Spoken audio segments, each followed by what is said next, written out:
Let's start there with the panel. Annie Linsky, White House reporter for the Wall Street Journal, Democratic strategist Megan Hayes, and Byron York, Fox News contributor.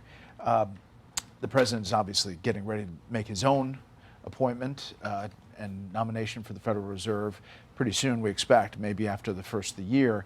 But this does indicate that they are doing this balancing act, Byron, about where the rate should be. Oh, absolutely.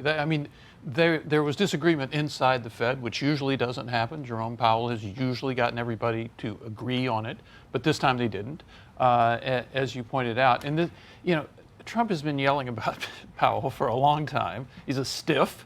But now that you see this kind of White House catch-up effort on affordability, going out, making a big deal of it, pledging to be out there campaigning all the way through next November for it. The president's complaints, I think, are more intense now and maybe having a greater effect. Annie? Yeah.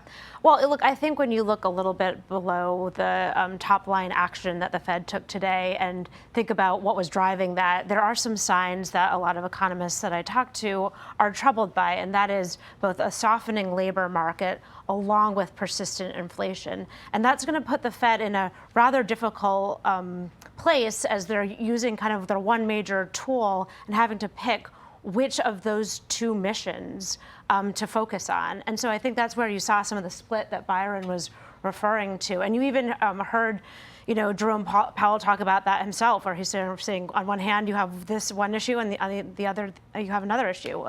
One president famously said he wanted a one-handed economist who would just say on one hand and not have the other one. That was a big John McCain line too. Yes. Here's the president at that rally talking about the affordability issue. I can't say affordability hoax because I agree the prices were too high, so I can't go to hoax because they'll misconstrue that. But they use the word affordability, and that's their only word. They say affordability, and everyone says, oh, that must mean Trump has high prices. No, our prices are coming down tremendously.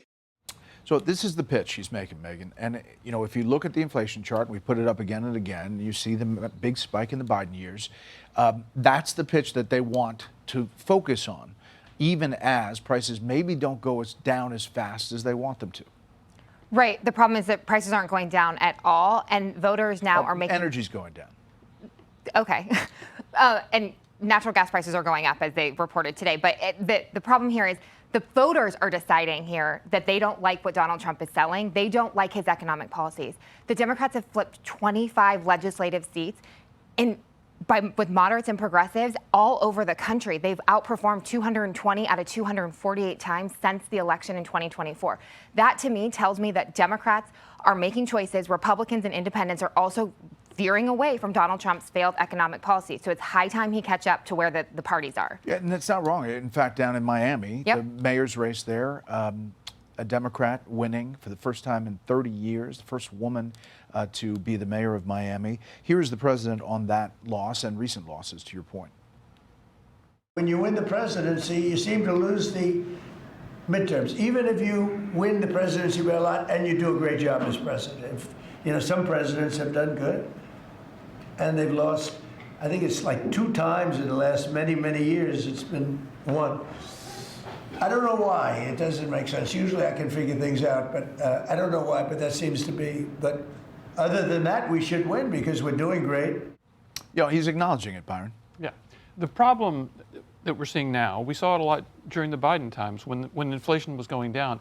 Inflation can be going down and prices are still going up. People are realizing that. They're going up at a much lower rate than they did, under 9.1% with Joe Biden, but they are still going up. And it seems to me one thing Trump needs to talk about is rising wages, because the only way out of this thing is for wages to get high enough and to meet a lower inflation rate. And if you look at the big sign in back of him in Pennsylvania last night, it said, lower prices, bigger paychecks. I think that's their message.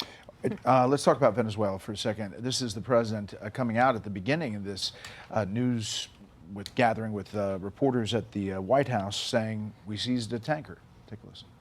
We've just seized a tanker on the coast of Venezuela, a large tanker, very large.